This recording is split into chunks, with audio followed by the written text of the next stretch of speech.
For anyone wondering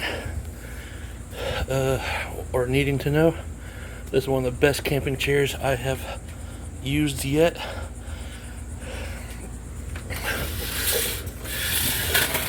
It is the Ozark Trail camping chair. It is rated for 600 pounds and it holds my fat ass. So it would be fine for anyone over 250 pounds. I mean, if you're over 600, I probably wouldn't buy it. But this holds up. I've had it for over a month. It's comfortable. It's a director's style chair. At Walmart, this is $50. Everywhere else, for something similar to this with a 600 pound rating, you're looking at $80 to $150. And this was $50. It comes with this little side table. It's supposed to be rated for 11 pounds. You can put a drink here, like a tablet or phone or something there. And you can put a plate or something there if you need to, or whatever. But that just pops off. When you buy it, and this is all it is, you have these little hand things on the handrails, but you can see it actually goes all the way around to the top and bottom. And this is the part that folds. All you do is, let's see if I can set up the phone to see this.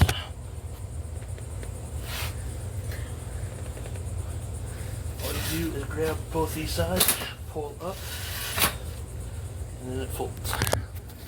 It's just like that. And then it has handles right here on the seat to carry it.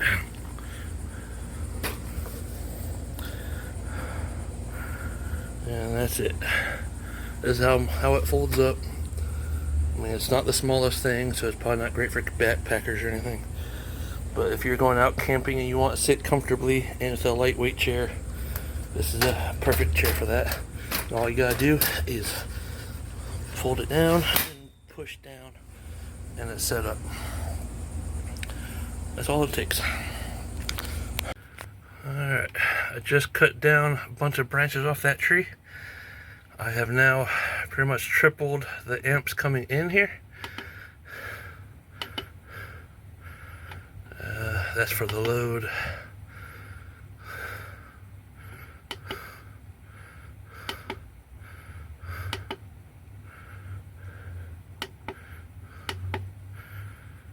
Okay, so I got 13.3 volts charging my battery. Got 42 volts coming in on those panels.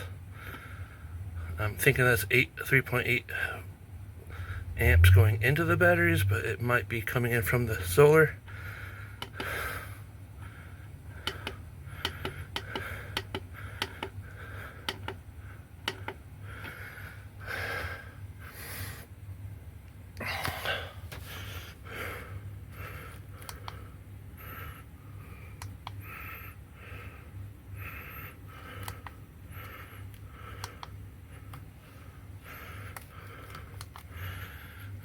We'll see if both of these will start giving me more power. Right now, this isn't showing anything for some reason.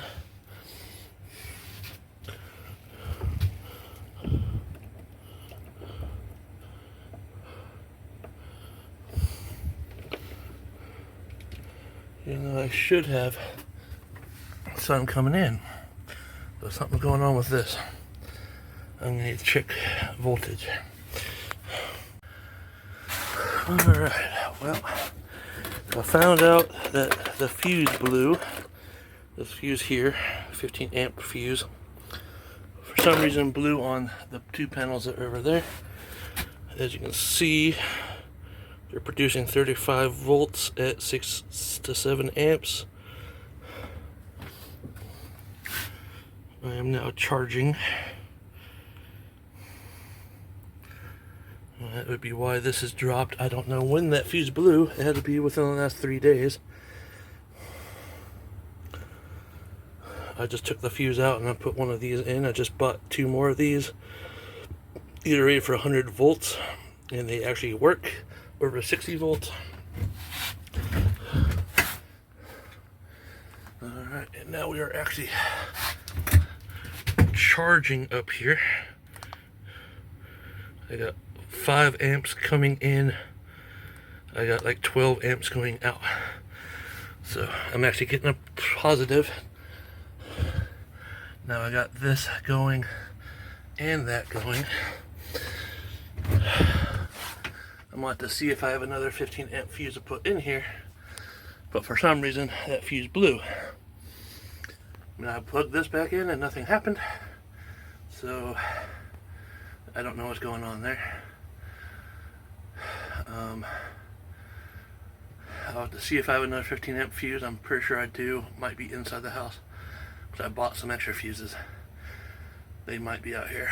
But I'll put it back in the line on this side from the source. That if I ever see this dead, I know that the fuse is blown. But I cut about 6 branches down off that tree, and I went from 1.5 to 1.8 amps coming in on this to about 4 amps. So that has easily helped a lot on charging my batteries. Now I'll be able to see how well these actually do keeping these batteries up with the AC running, which is running over there. And it's ramping up right now. As you can see, it's now in the negative. I am now pulling 20 amps.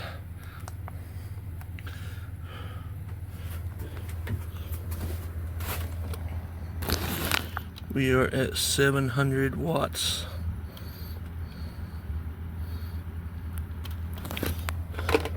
And it is way cooler in here than it is outside right now. So it's just going to be another 100-degree day here in Florida. So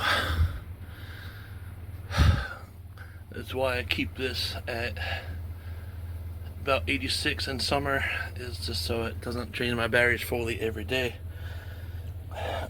If I had it set and maintaining 70, it would probably be fine, but I mostly want to keep the batteries up. Alright, I just checked this. The fuse is testing good. I think it was just loose and not making contact, because I put it back in and I'm now getting 43 volts again. The amps are starting to come back up because I just put it in, and it has to wait for this thing to, you know, do all the stuff it's going to do. So this should come up back to where it was.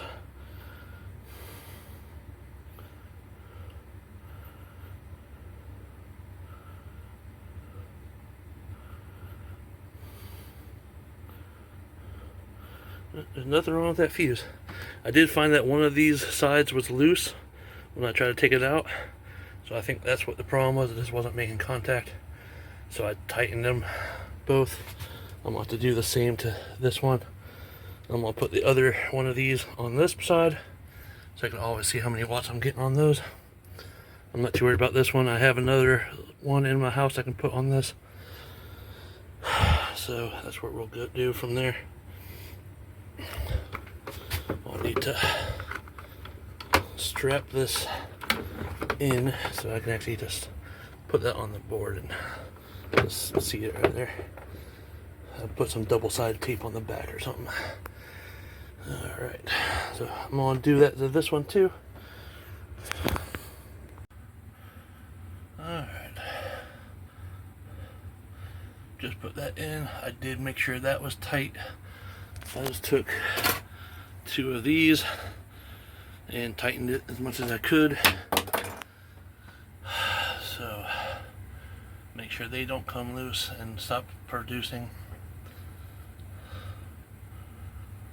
And right now I'm getting 52 watts out of those. It'd be nice to see those amps jump back up to 4 amps. but maybe that's all it was producing before.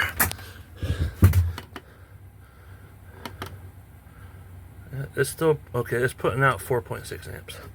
Okay, so it's getting in 1.3 at 40 volts. It's putting out almost 5 amps. That's the highest I've ever seen this because those trees were in the way, or those branches. So that has easily tripled my production on this one. Ooh, 5 amps. How about that? I'll have to get one of my other ones that do up to 60 volts on this set, and then I'll have these readers on all 3 of them, and we'll be good to go.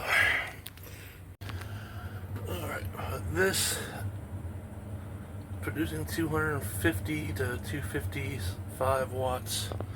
This is only giving me 55 to 60 watts. I guarantee there's still some shadow on these panels, but these are both Bouge RV 180 watt panels, 2 in series, so that should be 360 watts total. As you can see, this one I'm getting 250 to 260. This one's only giving me up to 60. So there's got to still be shade on them, but I'm getting way more power than I was, so there's a lot less shade. So that's good. Any improvement's an improvement. I still have to do some stuff with this one. I'm pretty sure what I'm going to plan on doing with this is put in some parallel cables up there.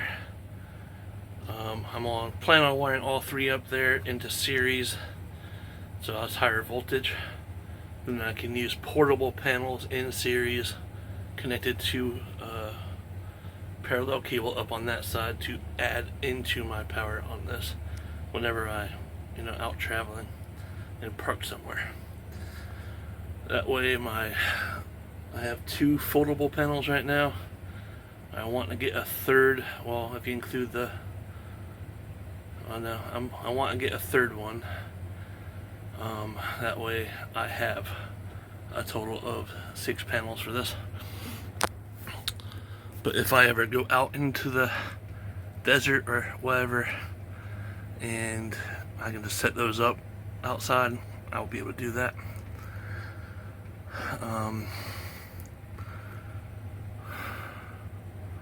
And obviously this is the one that produced most of my power for me. That is finally up and staying up above 3. So it's a big improvement. Those I guarantee are still low.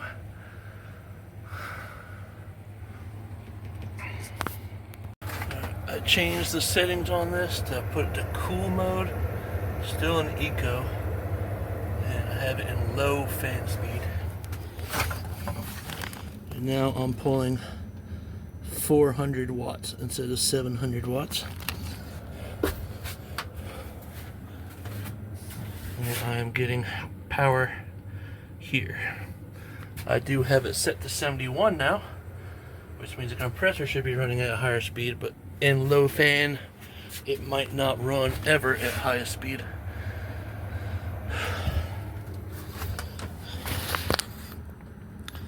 But I'll have to come back out later and see if it stays at under 500 watts or if it goes back up. Because if it stays under 500 watts, this would be the most economic, efficient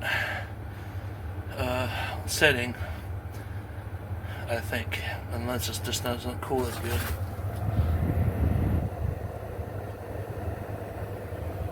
It's putting out cool air.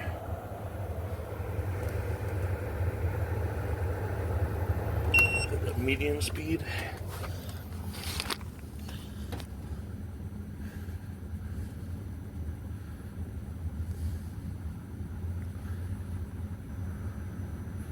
And I'm pretty sure the compressor ramps up based on the fan speed.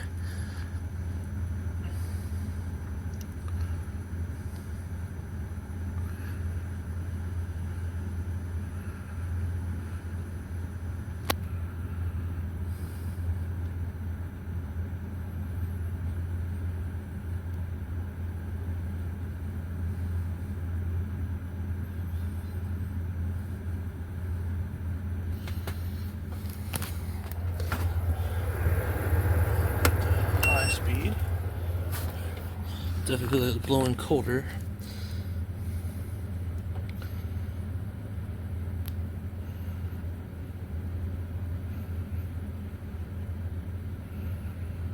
High speed and medium speed are about the same, probably because it doesn't need to go into the highest setting for the compressor.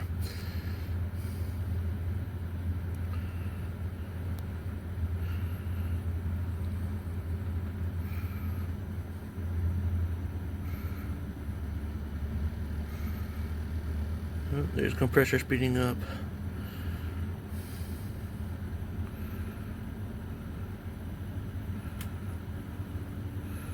There's 1,000 watts.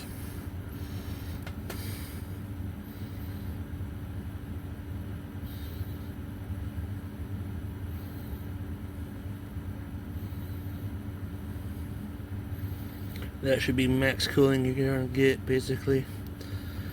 So I'm thinking if you hit it in auto mode, it just switches it needs to. You keep it in low speed, it will never come out of low speed, as I'm guessing.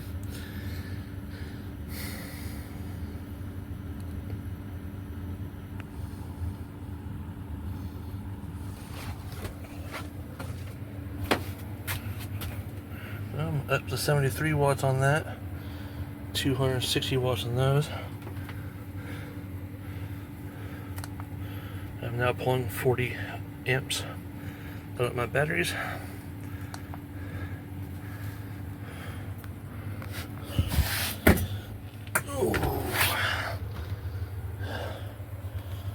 Alright.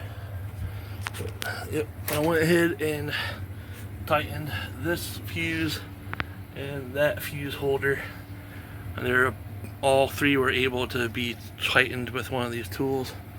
They're kind of hand tight, but with those tools I was able to tighten them all the way till they're nice and snug, so they should not come loose again.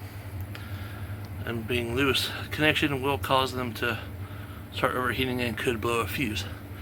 Luckily that fuse isn't blown, but I did find my bag of fuses right here. It's not opened. I don't know what brand these are. They're called Little Fuse.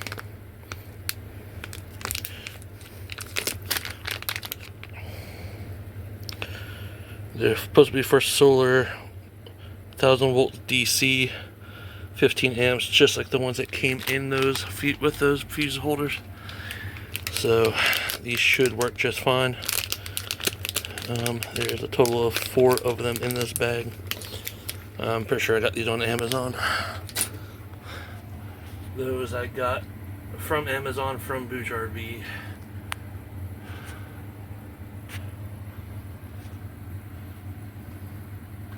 And we're up to 6 amps coming in on those.